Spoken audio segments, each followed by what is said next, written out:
तप्त दिव्य म्हणजे हातात वडाची पानं ठेवायची आणि त्याच्यावर लाल गोळा ठेवायचे रसरशीत लोखंडाचा. आणि नाहीतर मग रवा दिव्य असायचं, म्हणजे परातीत अर्धाशेर तेल अर्धाशेर तूप घालायचं आणि उकळवायचं आणि त्याच्यात सोन्याचा तुकडा टाकायचा आणि तो काढायचा झटकन. फोडबीड यायला नकोत काही, आले की तुम्ही खोटे. आणि लिहितात वाटाणा एवढा फोड आला आहे, मोहरी एवढा आला आहे ना, शेंगदाणे एवढा आला आहे वगैरे असलं ते लिहिलेलं असतं. ते हात धुवायचे, सगळं महादेवाच्या देवळासमोर हे सगळं चालायचं. ते पत्र द्यायच्या आधी, महजरनामा करायच्या आधी हे सगळं चालायचं. दिव्य किती दिव्य झाली. शिवाजी महाराजांच्याच काळात 4 महजर झालेत, त्याच्यात 4 आहेत, पण अनेक होत होती दिव्य. मोठ्या सिस्टम्स होत्या, वर्केबल सिस्टम्स होत्या, खटले पेंडिंग नव्हते.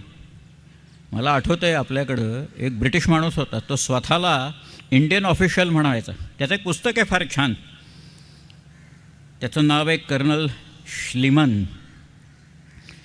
तुम्ही जर का जबलपूरला गेलात तर जबलपूरच्या जवळ त्याच्या नावाचं एक स्टेशनच आहे, स्लीमनाबाद म्हणून. या स्लीमनने ठगी बंद करून टाकली सगळी.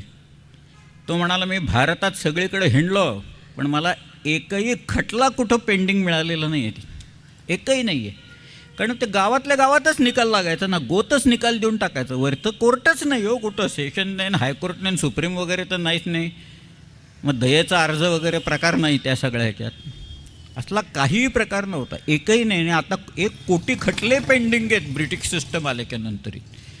कारण सिस्टम आले की क्रॅक कशी करायची एवढंच आपले लोक बघतात, सिस्टम प्रमाणे वागायचं असं नाहीच आहे.